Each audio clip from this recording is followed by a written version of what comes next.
about halfway through summer. I think the last video I dropped was trying to get my shit together about all the stuff that we had to do on the Chevy. I think maybe we made some lists and stuff. And it's been like 120 days, like 4 months since I made another video. I got a bunch of stuff going around the house. You saw, I think I posted a video of me going to my daughter's wedding, which was huge, and some other stuff. So stick with us, man. We're gonna show you something. I wasn't just killing hours and months doing nothing. I got a lot done, and stick with me. You guys remember we had a problem, and I bought some new tanks, and as you can see, I was pretty aggressive with getting them out. Yeah, but I had some new tanks sitting up on the shelf, and well, they're still on the shelf, and I didn't get any further with that. You can see the sending units are up there, even my rear quarter panel's up there. Yeah, I don't know really what to say. I didn't do that. And you might say, like, what did you do? What did you get done? If those are still sitting on the shelf. Did you really get anything done? Or is this just like some weird bait and switch? Do we have anything to update them on, Chia? Rehashing the problem. We kept flooding a carburetor. We used to have a 4160 in here. I did the dumb thing and dumped like 600 bucks on a new Brawler carburetor. Yeah, probably just threw a couple bugs down the old throat there. But threw that on and had the same problem. So what next, right? Well, I'd always known that that right tank, or the passenger side tank, was kind of like problematic or whatever. So I just kind of kept thinking about what I really need to do, and it had a lot to do with my fuel tank, right, and the lines between here and there. And I came to find out that that thing had a selector valve that was on the frame rail, and so the first thing I did was I bought a new selector valve, and I replaced that, and we had the same problem. And then I blew a bunch of air down the vent tubes, the return lines, through the pump, through all kinds of places, and I did seem to have some blockage, and I couldn't get it to clear. And so I tore out all the lines, and I learned how to make PTFE lines, and I ran them along the frame rail. And I still have to put those and mount them onto the frame rail themselves, but you know, we got pretty good, pretty far along here. You can see I got it sleeved here as well. But one of the biggest things that I did in this whole thing was realize, as I was taking those little tanks out, just how hard it was going to be to get new ones in there. And so I didn't. I'd say it was over the course of about 30-40 days, I started concocting in my head like this plan to just gut the tanks and go to like a fuel cell. And then I saved up some money, and I did that. That's not all I did, because the bed of this truck was like the one thing I hadn't touched in the whole process of like getting a skim coat on it and trying to start doing some body stuff. There was a lot of things that I kind of had overlooked, and the bed was one of them that had that old aged wood in there, and it was still red or burgundy or whatever that second coat was. So the first thing I did is I stained all that wood. I got it kind of put back where it was supposed to go, and bought a Tractor Supply stall mat that just so happened to fit perfectly in the bed of the truck. I laid that over that wood after I had got a good stain on it, painted all the steel slats, and what else? What else, you might ask?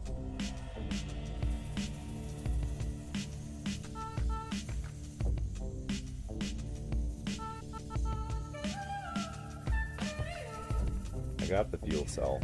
I mounted a patch through the stall mat, I got a 20-gallon Rhodes race fuel system with a catch can and rollover valve. I fabbed up a bulkhead. I valved it with some overbuilt valving. And every one of those line sections I learned how to build and tested myself. I built the fab, the bulkhead and the bulkhead pass-throughs where it connects with those lines that you see in the engine bay.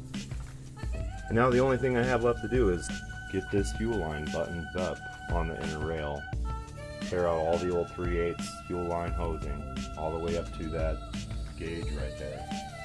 And then I'm going to put a fuel regulator on the inner fender well. I'm going to run new line and new filters, and we'll get a whole new setup. And that should be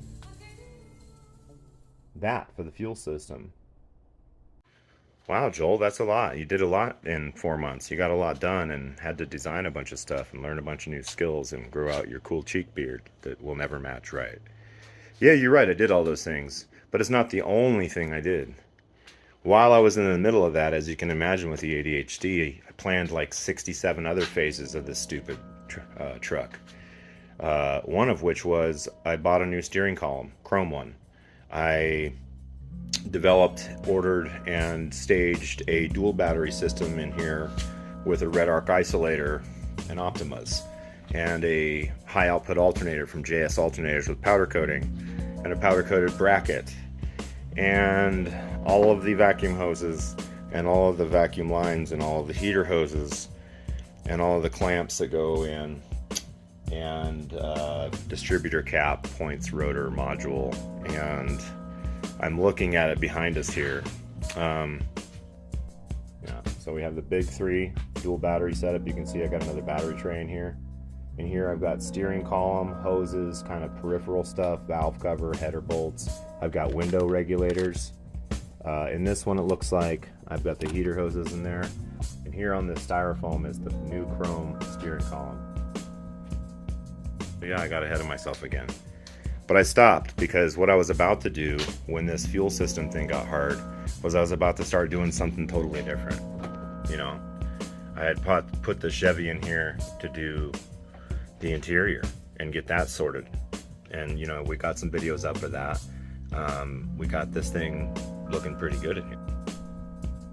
We've still got to do some work on the seat and how the bench lines up with the body.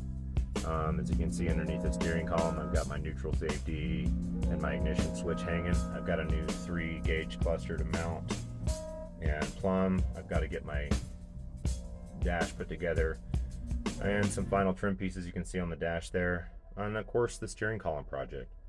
But before I do all that, I've got to tear all of this stuff out, including the new carpet that we put in here, I don't know, 3-4 months ago.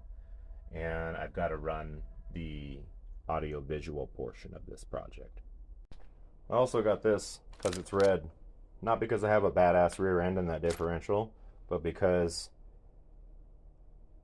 I like it. Over here in this corner behind this welding apron is like my AV. You can see the corner of an old Alpine, or sorry, yeah, I think it's an old Alpine amp. I've got another amp. I've got the 10 bot. All the AV is purchased. It's just, you know, this is going to be the staging of everything. And you might think, dude, why are you showing me all this shit? Because 4 months went by and I didn't do a lot of video recording because life was moving like pretty quickly. I was going through some new employment stuff, trying to figure out how to make what I was doing for my career make sense for me in general. It's kind of like an emergency thing. I think you guys saw some of that in previous videos. Also in this little cubby in my welding thing here, with all this grossness, cigarette butts and stuff, is a axle grease, rear end, coolant, bunch of different like fluids and stuff to flush everything out. Notwithstanding the rear end, which I've got all that stuff for too. So yeah, man, we've just been busy. Plans are we're gonna pay that off. I think I owe about 10 maybe on it, which is crazy because we've been paying on this thing too long. I owe way too much and I'm a little bit upside down. And I kind of want to like make these things go away and become a all-wheel drive Ford Transit van with a motorcycle attached to the back of it. But hey, that's neither here nor there. Maybe that's another video. But we've just been busy, man. You know, we've just been busy around here. I'm hoping that, you know, this stuff is yeah, this stuff is coming through good for you. Just a quick little video to catch you guys up. I've been busy. I just haven't been hitting record. I got a bunch of new equipment too, a bunch of, I got a DJI action cam, I got a drone, I think I got some footage on previous videos, I got a selfie stick. But at the end of the day, I'm a 50-year-old guy with a real ass job, trying to pull down real money to make our family safe and secure. Meanwhile, kind of taking incremental steps on these projects.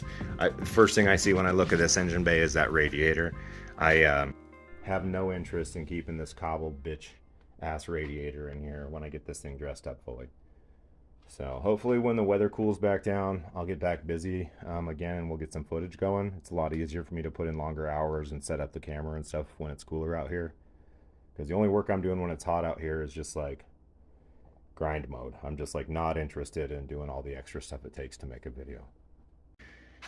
May, June, July, like 3 months of like perpetual, like, you know, bad. The dog has been a problem for us, and we are coming to the place where it's no longer a problem. And so maybe the bandwidth is opening up for stuff, including me walking around here real quick and shooting like a quick, 10-minute video for the channel. Listen, I got a bunch of stuff going on. Hopefully we can pick up the pace, again. This truck, I've spent a lot of money on it. There's still some things that are just glaringly obvious to me. The body lines don't match. I've got bad door skins. I've got a bad cab corner on the driver's side. It looks like the actual step to fender mating connection has got some rot in there. So this is going to be like a fiberglass and Bondo patch up. I'm going to try to get the body line straightened up. We're going to do kind of a, home job, paint job with the compressor and stuff, and see how well I do, because it costs too much to paint these things, and I don't have, $5 grand sitting around to let somebody do a half-ass job. So I'll do the half-ass job myself for free, at least the labor side of it, and learn something, and own this truck from cradle to grave. But check this. I'm distinctly proud of this, and I'm not saying that I built this fuel cell and powder coated it and stuff, but really the lines and the bulkhead is like kind of how I engineered it. And then, some stuff that I did custom with the oil vent, catch can, and the rollover valve there. Plug the other port, which you would normally have like a rollover valve and then a catch can or a vent. I kind of did it all in one with the catch can, which you don't really need. Anyways, that's kind of cool. Also the bulkhead and valving. I had to kind of replumb those valves and kind of take them apart to get the flow and lever right, if that makes sense.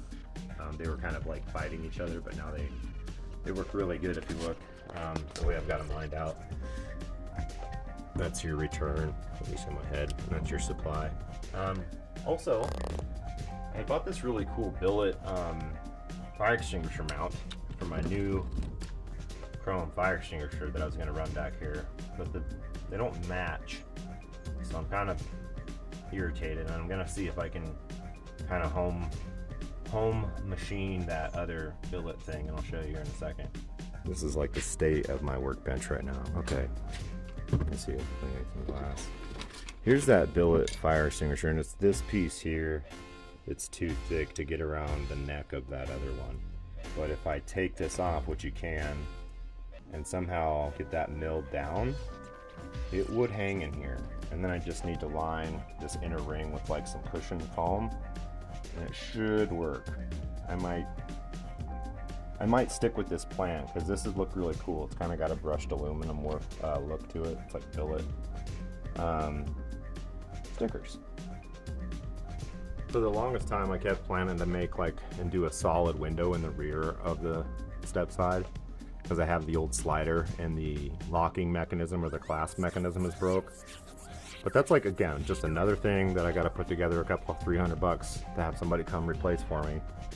Excuse me. When at the end of the day, this window works pretty good. It just needs to be cleaned up. You can see the felt and stuff. I don't know, maybe I can get replacements for that, but for now I've pushed it back down in the tracks.